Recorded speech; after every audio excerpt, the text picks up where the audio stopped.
የአራት ኪሎ ቤተ መንግስት ተጨንቋል። ከፍተኛ የደህንነትና ወታደራዊ መዋቅሮች የስልጣን ሽግሽግ እየተደረገ እንደሆነ ከውስጥ ምንጮች ለማረጋገጥ ተችሏል። አራት ኪሎ ቤተ መንግስት የተማሪዎችን ንቅናቄ በስጋትና በትኩረት እየተመለከተው ይገኛል። የተማሪዎች አመጽ በመላው የኢትዮጵያ ዩኒቨርሲቲዎች ከቀን ወደ ቀን እየተባባሰ መቀጠሉ ተገለጸ። በኦሮሚያ ክልል ጸረ አብይ የብልጽግና መንግስት አገዛዝ በነ ጀዋር መሐመድ እና በእነ አቶ ለማ መገርሳ የዩኒቨርሲቲ ተማሪዎችን ባካተተ መልኩ መጀመሩን ከስፍራው የደረሰን መረጃ አመላክቷል። አድማጭ ተመልካቾቻችን ዝርዝር ጉዳዩን እስከ መጨረሻው ከኛ ጋር ስትቆዩ የምታደምጡት ይሆናል። በኢትዮጵያ የፖለቲካ ታሪክ ታላቁ የመንግስት የተቃውሞ እንቅስቃሴ የዩኒቨርሲቲ ተማሪዎች አመጽ እንደሆነ የትናንት ታሪካዊ ትውስታ ነው።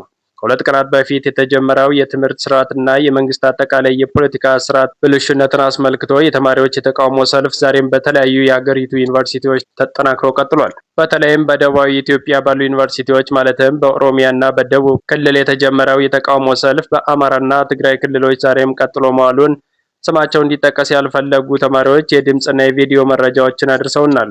ዳውን ዳውን አብይ፣ ዳውን ዳውን ብርሃኑ፣ ዳውን ዳውን ሽመለስ በማለት ተቃውሟቸውን ያሰሙት የዩኒቨርሲቲ ተማሪዎች ችግሩ የትምህርት ስርዓቱ ብቻ ሳይሆን የመንግስት አስተዳደራዊ የመዋቅር ብልሽነትም እንዳለ የሚጠቁሙ አመላካች መፈክሮች ተሰምተዋል። ከትምህርት ስርዓቱ ጋር የተያያዘው የአመፁ ምክንያትም ከዚህ በፊት ከነበረው የትምህርት ማጠናቀቂያ ዓመት ላይ አንድ የመባዘኛ ዓመት መጨመሩና በየዩኒቨርሲቲው የሚታዩ ስርዓት አልበኝነትና አስተዳደራዊ ክፍተቶች እንደሆኑ የዩኒቨርሲቲ ተማሪዎች በላኩልን መረጃ ለማወቅ ችለናል።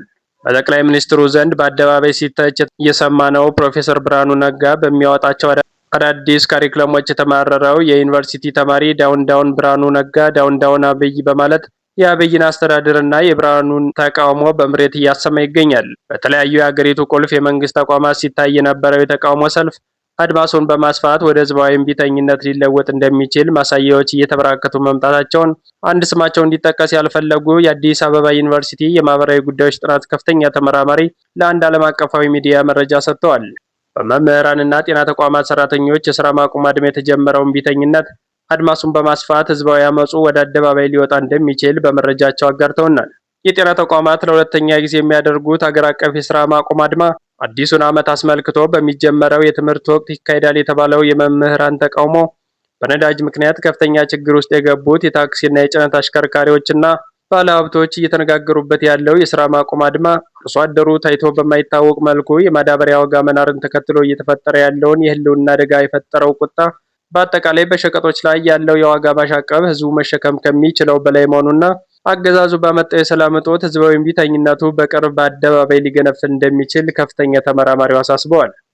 በኦሮሚያ ክልል ከተጀመረው የዩኒቨርሲቲ ተማሪዎች የተቃውሞ ሰልፍ ጀርባ የኦሮሞ ታላላቅ ፖለቲከኞች እጅ እንዳለበት ምንጮች እየገለጹ ይገኛሉ።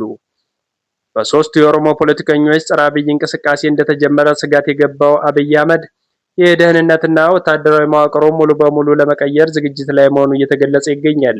ከፍተኛ ውጥረት ውስጥ የገባው የአብይ ብልጽግና ቤተ መንግስት በተለይም የኦሮሚያ ብልጽግና በሰሞኑ በነ ጀዋር መሐመድ፣ ታዬ ደንደአና ለማ መገርሳ የመንግስት መዋቅራዊ ስርዓት ተጠልፏል በሚል አወዛጋቢ ጥርጣሬ ውስጥ መኖሩ ተገልጿል።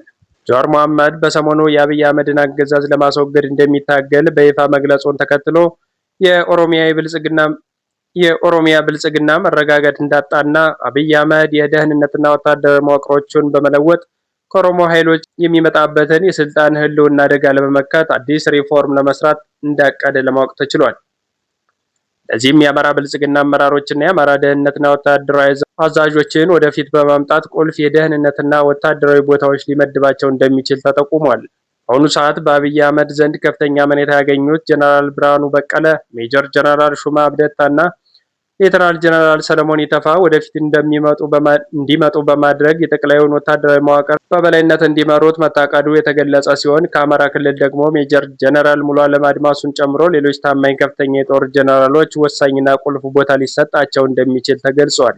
የቀድሞው የኦሮሚያ ክልል ርዕሰ መስተዳድርና ለአብይ አህመድ ወደ ስልጣን መምጣት ከፍተኛ አስተዋጽኦ ያደረጉት አቶ ለማ መገርሳ በይፋ የገለጹት የትግል እንቅስቃሴ ባይኖርም ከነ ጀዋር መሐመድ ጋር የብልጽግና ተቃውሟቸውን እንደተቀላቀሉ የውስጥ መረጃዎች እየጠቆሙ ይገኛሉ።